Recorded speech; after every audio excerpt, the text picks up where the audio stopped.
कागज़ों पर निकलती है और पैसा अधिकारियों की जेब में जाता है। माननीय मंत्री जी से मैं पूछना चाहता हूं आपके माध्यम से कि नहरों की सफाई क्या मशीनों से होती थी? ये नहीं, कभी नहीं होती थी, हमेशा मजदूरों से कराई जाती थी, तो मजदूरों का भी काम मिल जाता था। बताओ, ये जितनी भी सफाई हुई है नहरों की वो मशीनों के द्वारा, और मशीनों से लेकर के मिट्टी कहाँ पर डाली गई?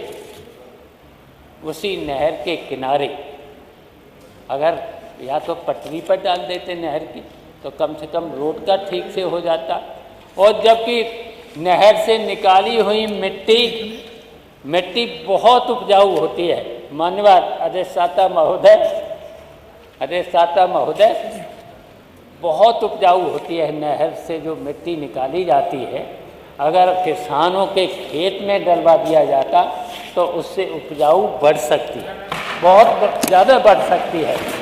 लेकिन जो मिट्टी नहर से निकाली गई, जो ठेकाओं से कराई गई, जो मशीनों से कराई गई, वो मिट्टी 3 महीने के बाद पता कर लीजिए उसी नहर में वो सिल्ट पूरी की पूरी सिल्ट आ गई। समाप्त करें। और जैसे ही पानी पड़ेगा तो पूरी की पूरी नहीं, ये 10 मिनट से 5 ही मिनट है। सर ये कोई बात नहीं है, ये सर व्यवस्था दी अध्यक्ष जी ने। अगर आप ये चाहते हैं कि आपके हिसाब से ही सब बोले, सरकार की मनपसंदी बोले, तो बात अलग है। नहीं, ये नहीं, आपको व्यवस्था देके गए, संसदीय कार्य मंत्री जी बैठे। कमाल जी ध्यान रखें। अब देखिए, अब 10 मिनट हुए हैं, कुछ समय वो समय रुक गया था। अब बोले देखिए ना।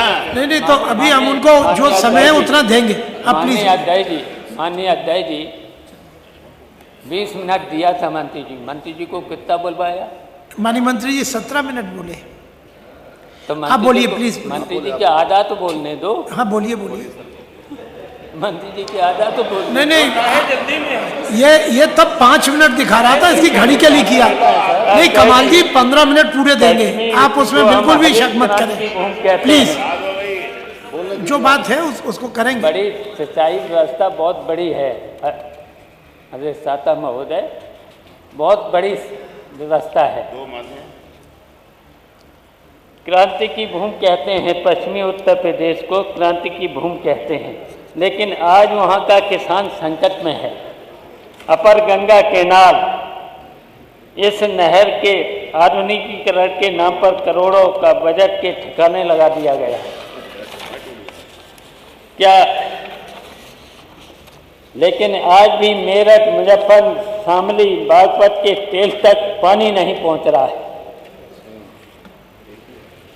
डार्क जोन का संकट, पश्चिमी यूपी के कई ब्लॉक डार्क जोन में चले गए। सरकार ने वादा किया था कि हम रेन वाटर हार्वेस्टिंग और तालाबों का पुनरुद्धार करेंगे, लेकिन बजट में इस मद में भारी कटौती की गई है।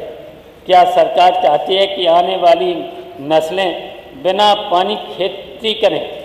इस क्षेत्र में ड्रिप इरिगेशन के लिए 90% सब्सिडी का प्रावधान बजट में क्यों नहीं किया है? माननीय अध्यक्ष महोदय, 9 वर्षों के कार्यकाल में आज आप कितनी अधूरी सिंचाई परियोजनाओं को पूर्ण किया है? पूरे प्रदेश में कितनी सिंचाई क्षमता बढ़ाई गई है? कितने तालाब खुदवाए गए हैं? कितने नहरों में सोलर पावर प्लांट लगाए गए हैं? कितने बांधों का कब्जा की गई जमीन आपने मुक्त कराई है?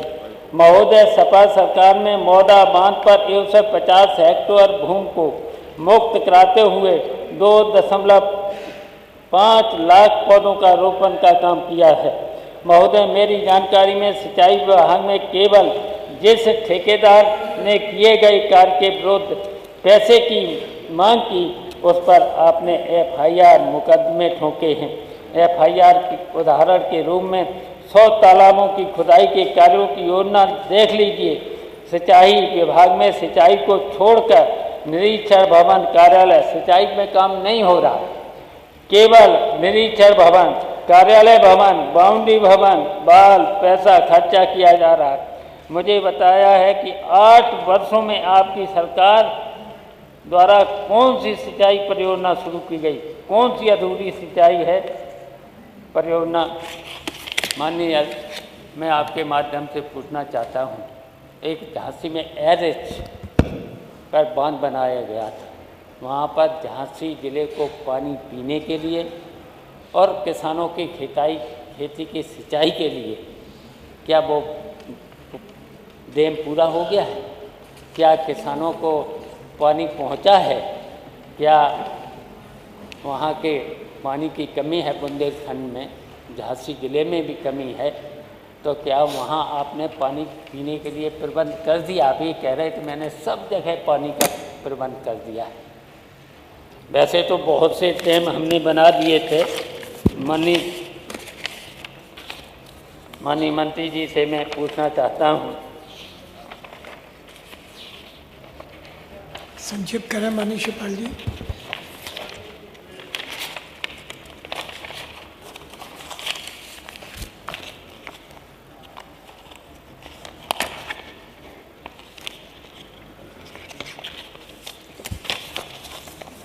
मैं पूछना चाहता हूँ, कटनौरा बांध ललितपुर में, लोहर रोहिणी बांध, जटारी बांध, पहुँच बांध, जमरार बांध, लहचूरा बांध, कुरार बांध, सजार बांध, लखेरी बांध, पथरई बांध, अंगौसी पंप नहर, ये हमारी सरकार में हमारे द्वारा बना दिए गए। बताओ इनका सदुपयोग कर पा रहे हैं? वहाँ तो ऐसे ये जो बांध हमने बनाए थे उन पर 16 प्लांट भी लगा दिए थे, और ये दूसरे हैं अर्जुन साहिब, पहाड़ी बांध, भवानी बांध, बंडई बांध, एरिच बहुत उद्देश्य बांध, बबीना क्षेत्र के 15 गांव में सिंचाई की सुविधा।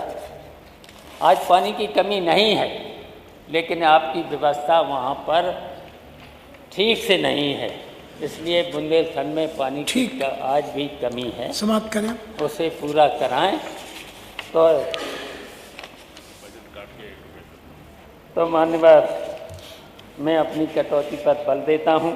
धन्यवाद। और मंत्री जी से अनुरोध है, जितनी हमारी जो योजनाएं जो हमने बनाई हैं उनका सदुपयोग करें, जिससे बुंदेलखंड और पूर्वांचल से लेकर के सरयू परियोजना भी हमने पूरी कराई थी। आपने केवल उद्घाटन जरूर किया है, उत्सव जरूर मनाया